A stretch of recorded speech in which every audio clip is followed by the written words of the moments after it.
Welcome. Thank you very much. Yes. Blessed day, blessed day. Thank you. Ooh, wow. Okay, got you. Now, for Clubhouse. So, anyway, wonderful people, we thank you for being here today. We're going to go right on over here to Clubhouse and join them right quick. And it's going to be all right. We'll start the event. Yes. Nice room. Thank you. Okay. Well, anyway, we have a wonderful, exciting message tonight. Yes. And tonight, we're talking about unqualified husbands. Yes, unqualified husbands. What you mean, unqualified husband? Well, for one thing, we noticed that in this area of life, in this road of wisdom, this road to life and the journey that we have, we run into different situations and different places. So one of the things that come about is that qualifying for the position, a job, just like any other job, you have to be qualified. You have to have training and everything. But anyway, we go get right into that training situation because if I knew some law and I also know a few situations about regulations and things like that, and I can be a good witness sometimes because you know a few things here and there. You pick up on things through the years and everything. You read a little bit. You know the Constitution. You know this, know that. But now you come to a place where someone needs your help, and you want to offer their help. You want to be there for them. But if you're standing in a court of law, and then you're gonna go before the judge, you got to go for uh, the people sitting on the witness stand that's going to convict you or set you free and everything, jury that is, the prosecutor that's coming at you left, right, and in between, a lot of different situations coming about. So even though you might know a few things, but how can you legally and effectively set up and try to defend someone if you're not qualified? And that's where we want to get today. You have to be qualified for being in a situation, a job, or whatever like that, right? In order to be qualified, then okay, the position that we applying for, right? Okay, it has to be wisdom, it has to be knowledge, compassion. That is, you know what I mean? You have to be confident, strong. You have, like I said, knowledge before, all right? Even if you didn't have it yet, right? Knowledge about what we're doing. And then you have some type of application. Know what you're doing, how to stand. That's where the compassion come in at. And then you have the determination to stand there because you're gonna go through some hard time here and there. Every time, like a real lawyer, go to the court. Sometimes you might lose, sometimes you might win, but you expect to win at all times. That's what the confidence comes from. Your expectation of being for real, your expectation of doing the best job you can, your expectation of being a good job, and then the compassion, and then after that, well, faith without works is dead. So anyway, so you must apply these things and principles that you have learned in order to have a great outcome for what you're trying to do. Being a lawyer, get the get your client uh, into a better place, right? Now, and the same thing will about being a husband.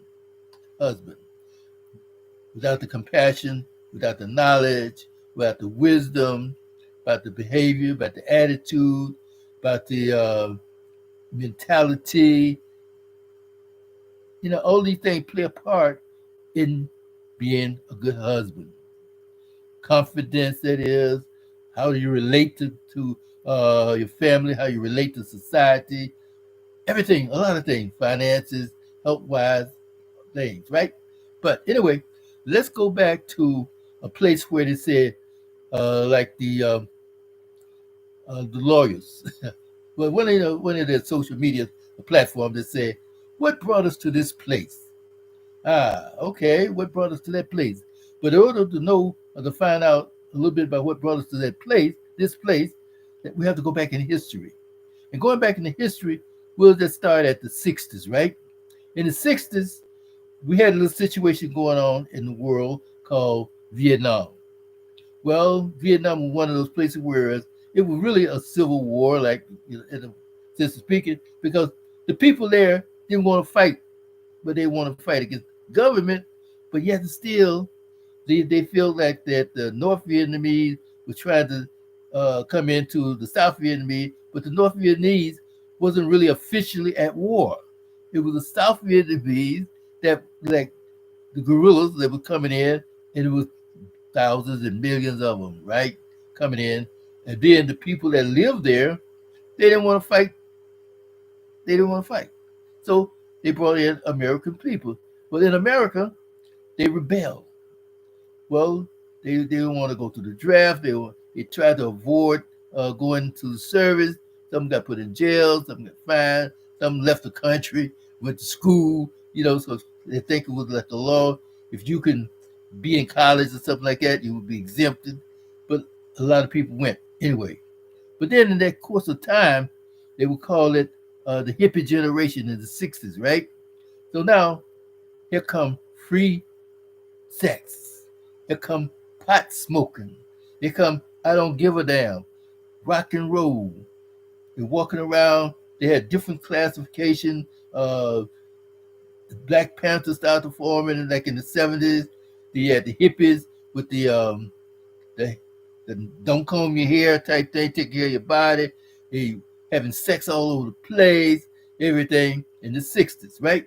But now here come the 70s. In the 70s, like I said, Vietnam was really kicking off. People dying, people like getting hurt, everything. And they were still trying to avoid getting sent to Vietnam. But laws changed. You couldn't spank your child in school, that is, corporal punishment. A child could now call the 911 and have a parent put in jail. All these things started coming about during the 70s and the early 80s, right? A lot of different things come about. So anyway, we're looking back now at the 60s, whereas all of this sex that was going on, free sex. I mean, it's like they call it the world population. Get ready, the boomers, right? The baby boomers and all this stuff, right? Anyway, now all of this sex was going on. Then you had abortion rights, free to abort thing that the government was taking over abortion, all this stuff in the early 70s, mid 70s, right? Anyway, now the babies that were born in the 60s, now it comes to like in the latest mid 80s, late 80s, they're grown. Now they are becoming family. They are parents nowadays. So in other words, as they become parents, their children now have a different attitude, different disposition, different situation going about that said that they don't have to be bothered with nobody, they don't have to listen to nobody. They become rebellious, they become how you call it, dysfunctional, they become arrogant, like don't do this, don't do that. And more or less another situation that came about that will help them to become selfish or self-independent children because of the parent, the mothers. Back in those days, most babies that were born, even today, are from single mothers. Jobs started going overseas. I mean, it's like the economical situation in America was really hurting in the early 80s and the 90s. So now, jobs that were before that were plentiful, that are no longer now. So they taking care of these children that are being born. Yes, so many of them. And they would call it aid for the dependent children. You couldn't have the father couldn't be in the household. It was they would take you off the estate, and they didn't want that to happen.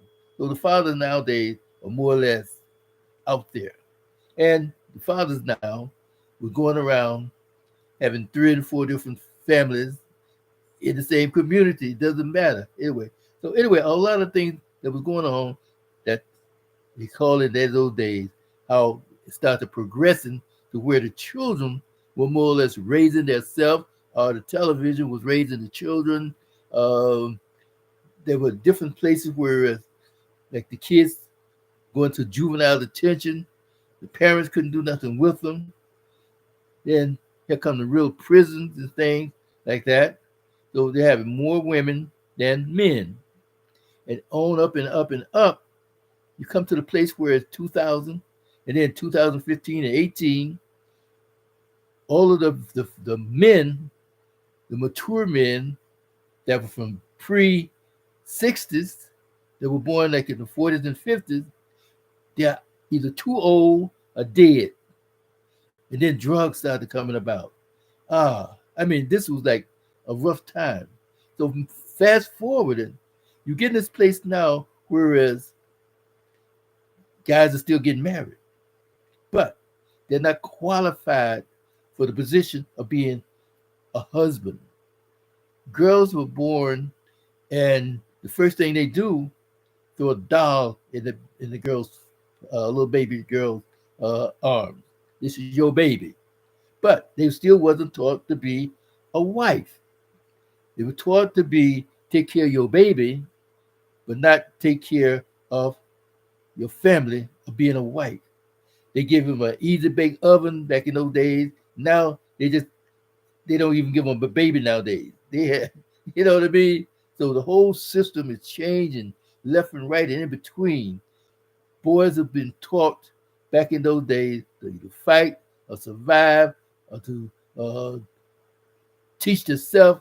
They wasn't taught how to handle a girl or to be respectful to a girl. Before then, if you hit a girl or you disrespected the girl, the family would take care of you. I mean, the brothers and the cousins all would jump on you and beat you down. But today, like, you're on your own. They're on your own. You don't care about what they say or what they do or nothing else. Anyway, so now here we go, fast forwarding to where we are today. What brings us to this place today? Today. So as we come to this place of knowing that we're not qualified, many, not all of them, because let me be quiet right here, right now, that not all of them disqualified, because there's still some men that are legal age that have been taught how to treat a woman, how to respond to their feelings, emotions. See, women are more emotional, men are more visual. Just like when um, God brought Eve to Adam, she was so beautiful. Adam said, "Bone of my bone." I call her Eve, right? So anyway, he was excited, and this is what women were doing or can do to a man to excite him in order to have creation. Because if a man's not excited, there will be no creation. So therefore, we're just going to bring that to your point right here, right now, let you know that these are things that happen in life. These are things that's supposed to happen as an order of life. So when a man come into the household with his wife, he is supposed to take care of her as a defense. He's supposed to take care of her as a support, provider, and then a protector. So, but you know what? Before we get too deep into that, let's give you a quick story about what's happening.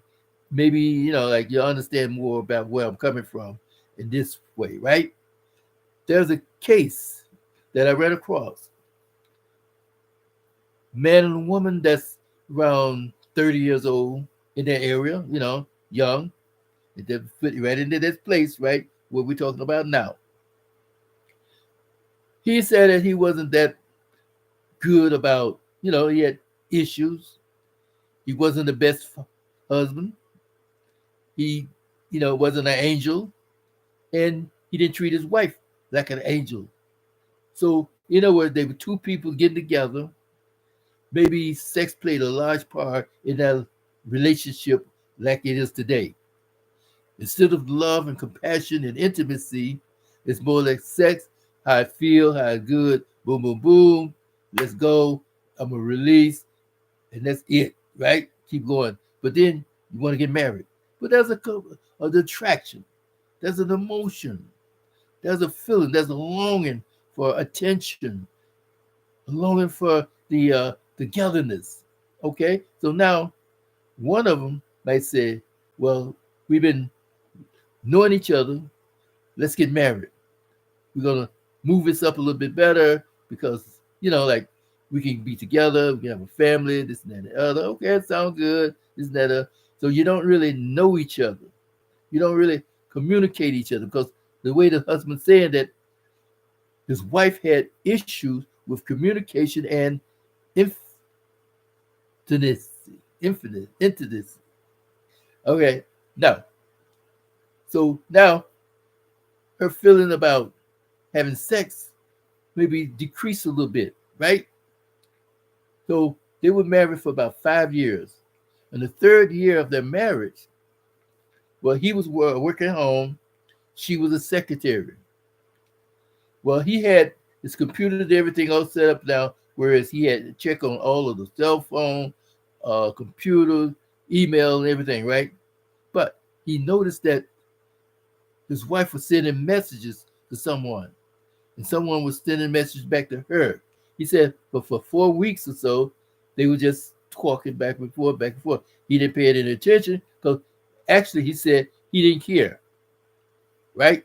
Then, about a month into that little relationship, she gave it up. But evidently, when she gave it up, she went to her husband and then want to have a picnic, want to have a relationship with him, conversation. So he said, okay, it's good. So he thought nowadays, well, since my wife have a issue with intimacy and communication, he was going to divorce her because he found out that she was cheating or talking to somebody in a different way, because that's also cheating. When you have a certain type of conversation with someone and you walking going outside of your relationship, your vows, it's still cheating. Anyway, so he was thinking about divorcing her. But when she started having physical intimacy, physical sex, he said that she changed. She was a better person. She was talking to him and she was giving it up. So he stopped the idea of trying to get divorced. Anyway, so now move forward. He said for the 2 years, he was enjoying himself. But she never talked about the cheating, but he always kept an eye on their relationship. So one day, she was talking to a friend of hers, and the friend of hers, uh, husband started cheating. So now this wife was getting upset about this friend of hers, husband, cheating. Wow, okay. So the husband said, well, who are you? She said, what do you mean? He said, well, you've been cheating for 2 years. So first, like you say, most women are going to deny it, but he started showing her receipts. That means proof and ideas and conversation that there was no denial. So she said, wow, what? For 2 years? Right? So anyway, they said they had a little squabble, arguments, this, that, the other, this, that, the other.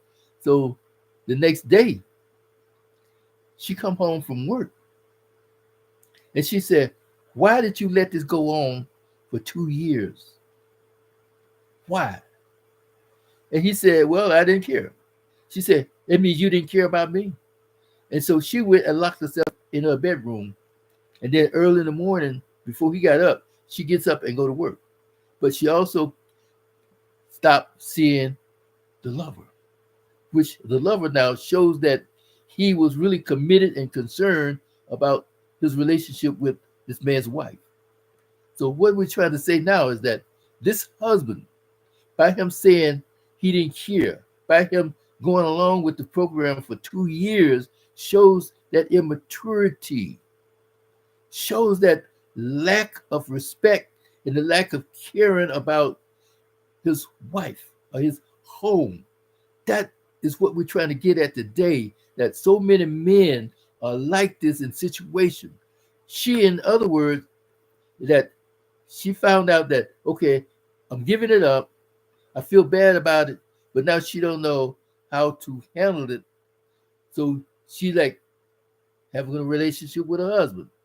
But now she feeling like, I don't want to leave this other guy, because evidently the guy must be doing something right to communicate with her in such a way to bring out that uh, conversation, bring out that intimacy. So that instead of the husband learning his wife, knowing his wife, talking to her, finding out what's the matter, what's going on, he's like more or less doing his job, going out or whatever he was doing. But he said that he didn't cheat on her. You know, it's like before he got married, before they really got hooked up together big time, that he was no angel. All right, like most of us. But see, we see this thing is happening more and more and more. Is that uh, so many of these guys get married and don't know how to protect their wife. They don't know how to protect their dominion. See, we're told to take dominion, be in charge. We're told to support, provide, cover. See, this husband did not cover his wife. He let her have an emotional uh, situation with another man, and then come home to him, and he accepted it. He did not talk to her or bring her attention to the fact that, hey, girl, I know what's going on. Let's talk. What is up? What is up? See, before this thing get out of hand, this is what protected your situation is. And one of the other thing too, where we find out that jealousy is also a good thing. It's godly. Yes. So God is jealous. He don't want anyone messing with his children. Just like a parent don't want his children, don't want the bullies down the street and nobody else messing with his children. He's jealous of the fact that his children might go out and do the wrong thing, showing that concern, showing that compatibility, showing that I care, showing that love, showing that they're mine. Okay? His wife is his. They have that vow, they have that unity, they have that respect and compassion one to another. They have that intimacy, supposedly. But if the husband had covered his wife, protected her, she probably wouldn't have stayed out there that long or wouldn't have gone out there once that conversation started to going physical, act like it was going physical. He could have shut it down and then go from there. Either going to get a divorce, or separate, or leave, or do something. Take action now. But if you don't take action now, what's going to happen? It's going to be like a germ, continue to grow, continue to mess. So too many of our men today listening to outside influences, listening to their buddies, their homies, so to speak. It's just like when we first talking about being a lawyer. Too many people that call it the jailhouse lawyer that trying to give you advice, give you suggestions, but their suggestion, their advice means nothing because it's not fulfilling, it's not the truth, it's not a good relationship, it's not effective relationship. So we want to have an effective situation to help each other, to help situation going about so that the communication will be on point, the effectiveness of the communication. And we're just not talking about talking all the time. Action speaks louder than words. And before action, there has to be a thought, right? So now, what are they thinking about? What is he thinking about? What is he doing? Because, as he said before, as soon as she wanted to go out to a picnic, want to have talks with him, he immediately started changing his perspective on the relationship. So that means he did care. He had to care, look, because they had been together for 5 years, 5 years or so, that something had to happen. So he cared for her. But why would he tell her that I didn't care? Because, for one thing, he was afraid.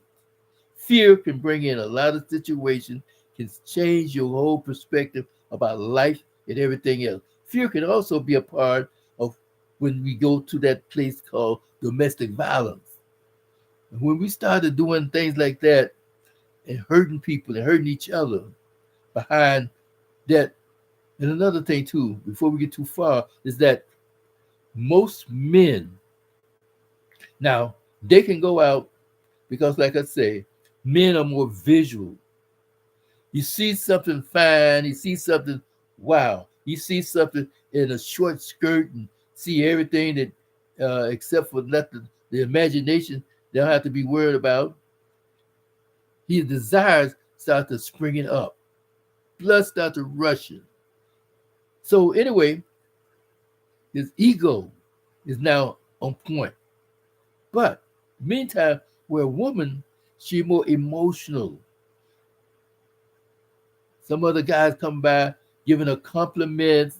Oh yeah, you're so beautiful, you're so nice, da da da da da. Here's some flowers, here's some candy, this and that and the other. You know, you're working too hard. Why don't you take it easy? Caring, consideration for her, giving her those accolades, giving her that sense of longing and need to be belonging to somebody and something. But the husband didn't do that.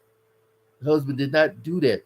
But he's keeping himself in shape. He brought a gym into his home, everything, reconnected to friends. But what about reconnecting to your wife? Other than just have a conversation every week or something like that. She had to initiate it too. And then having good sex. Come on. That's like leftover soup, even though it might be good. All right. So these are the things that we have to watch out for. And then knowing that our young men have not reached that place of listening because there's no older men there that's mature enough, because the older men that were mature so far are not mature enough to be leaders or husbands their own self. Because remember, the 60s to 2000 is 40 years. Now, okay, 40-year-old person, he's probably had two or three sets of children, either have a child that's like grown by now, right? You don't gonna can't tell them what to do. You give them some advice, they're not listening because they don't know how to advise.